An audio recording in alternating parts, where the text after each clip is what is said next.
भृगु जी वहां आए और सत्यवती जो पुत्र वधू थी उनसे बोले, जैसा कहा था वैसा किया। तो उस संकोच में हो गए, भगवान मां के प्रेम के कारण उल्टा हो गया।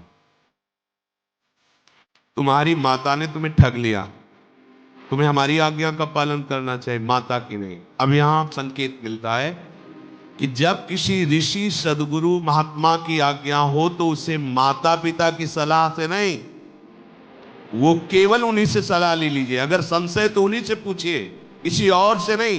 ये नहीं कि वो घर परिवार वालों को से सलाह ले, नहीं, वो मोह युक्त है और वो ज्ञान युक्त बात है। तो किसी सदगुरु संत महात्मा ही के द्वारा जो आदेश हुआ है उसी से सलाह ली जाए, नहीं तो गड़बड़ हो जाएगा। अब तुम्हारा पुत्र ब्रह्म ऋषि नहीं होगा, होगा तुमसे, और घोर क्षत्रिय स्वभाव वाला होगा, महाबलशाली होगा पर घोर क्षत्रिय स्वभाव वाला होगा। और तुम्हारी माता के जो पुत्र होगा वो ब्रह्म ऋषि पैदा होगा, उसके आचार विचार सब ब्राह्मणत्व से युक्त होगा, महापराक्रमी होगा, साधुओं के द्वारा सम्मानित होगा। सत्यवती घबरा गई कि हम ऋषियों के गर्भ से ऐसा जो घोर स्वभाव वाला। चरण पकड़ लिए, भगवान आप सब कुछ करने में समर्थ हैं, मैं बार बार आपसे प्रार्थना करती हूँ, गलती हो गई, अब ऐसा सुधार होना चाहिए, मेरा पुत्र घोर स्वभाव का नहीं होना चाहिए। उनका एक सुधार हो सकता है, घोर स्वभाव का तो होगा लेकिन पौत्र होगा। तुम्हारी प्रार्थना से मैं प्रसन्न, इसलिए तुम्हारा पुत्र तो ब्रह्म ऋषि होगा लेकिन तुम्हारा पौत्र जो होगा अपार बलशाली और घोर स्वभाव का होगा। वो राजी हो गई। तो कुछ समय के बाद सत्यवती ने महर्षि जमदग्नि जी को जन्म दिया।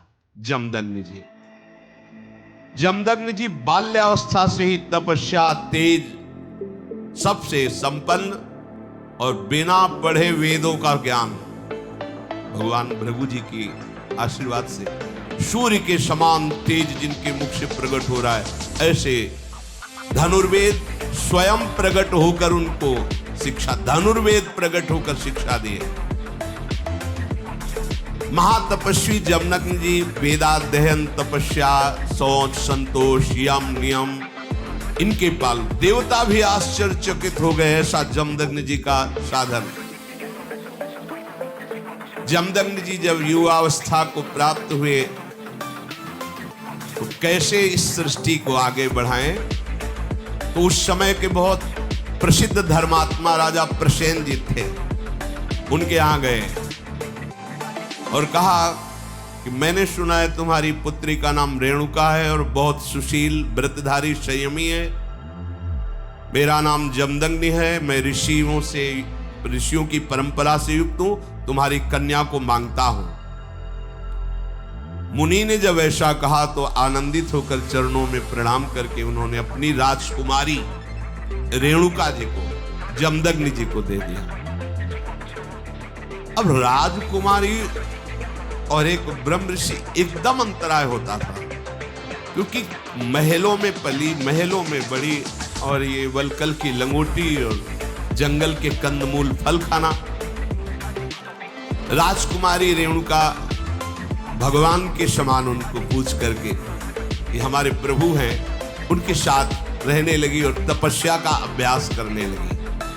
पति के अनुकूल चलती, समयोचित धर्म के अनुसार जमदग्नि जी ने 4 पुत्र प्रकट किए और ये 5वें पुत्र घोर स्वभाव वाले महान पराक्रमी भगवान परशुराम जी प्रकट हुए।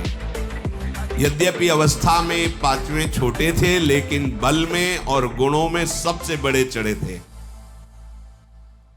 एक दिन की घटना है, बड़ी सावधानी की। महाराज जमदग्नि, संध्या का समय था, उत्तम व्रत का पालन करने वाले रेणुका जी से कहा कि संध्या का समय है, संध्या तर्पण करने के लिए नदी से जल और पत्र पुष्प उपस्थित किए जाएं। वो नदी के तट पर गई। वहां मार्तिकावत देश का राजा चित्ररथ कमलों की माला पहने हुए बहुत सी स्त्रियों के साथ जल क्रीड़ा, मनोरंजन विहार। राजकुमारी थी, महलों में पली थी। महर्षि जमदग्नि जी के कठोर तपस्या के बीच में रह रही थी, तो पूर्व संस्कार राजकुमारी के थे ना, तो उस राजा का वैभव देखकर अच्छा लगा। उनका स्त्रियों से मिलना, हंसना, खेलना, जल विहार आदि। वो भूल गई कि मुझे पहुंचना है महर्षि के पास, और मानसिक विकार से युक्त हूं। हृदय में कुछ क्षण के लिए एक अशांति पैदा हो गई। वो अच्छा लगा, उनकी काम चेष्टा, जो उनका वो जल विहार उनको अच्छा लगा। अच्छा लगा, बस ये बात है। तुरंत होश आया, अरे महर्षि तपस्वी त्रिकालज्ञ है, वो तो मेरे हृदय की बात जान जाएंगे। अब घबरा गई, उस पर पत्र लेकर पहुंची। एक दृष्टि में जमदग्नि जी ने देखा विलंब कैसे, घबरा गई। कैसे बतावे कि राजा स्त्रियों के साथ जल केली कर रहा था, उसे देखकर मेरे मन में ऐसा। आंख मूंदी एक क्षण और कहा, तुम धैर्य से च्युत हो गए, ब्रह्म तेज से वंचित हो गए, तुम्हारा आचरण धिक्कारपूर्ण है। हम ब्रह्म ऋषियों के समीप रहने वाली किसी को देखकर मन विचलित हो जाए। चारों पुत्र बैठे हुए थे, कहा खड़े हो, अस्त्र उठाओ, गला काट दो इसका। इसकी हिम्मत की मां का गला काट। चारों पुत्र सर झुकाकर खड़े हो गए माता के चरणों में प्रणाम करके, क्योंकि कभी कोई गलती नहीं की। महर्षि देखा कि मेरी आज्ञा का पालन पुत्र भी नहीं कर रहे, तो उनका जाओ विचार शक्तिहीन हो जाओ। उसी समय देखा कि हर्षा धारण किए अमित तेजस्वी भगवान परशुराम जी पधारे। जमदग्नि जी को प्रणाम किया उन्होंने, कहा बेटा बिना कुछ विचार किए मेरी आज्ञा का पालन करो, अपनी माता का सर काट दो।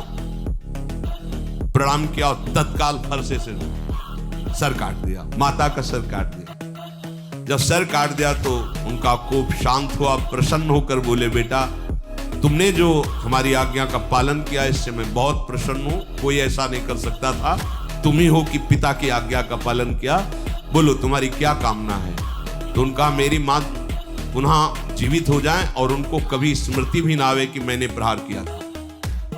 तथास्तु। जानते थे भगवान परशुराम जी कि मेरे पिता इतने सामर्थ्यशाली, उनको कभी इस घटना की स्मृति भी ना आवे, बोले तथास्तु। और दूसरी बात, मेरे भाइयों को जो आपने शाप दे दिया है कि वो जड़वत पागलवत हो जाए, तो मैं आपसे प्रार्थना करता हूं पुनः वो स्वस्थ और विवेकवान हो जाए। उनका तथास्तु, ऐसा ही हो। महातपस्वी जमदग्नि जी वरदान दे करके उनकी परशुराम जी की जो इच्छा थी कि भाई भी स्वस्थ हो और मां भी स्वस्थ हो,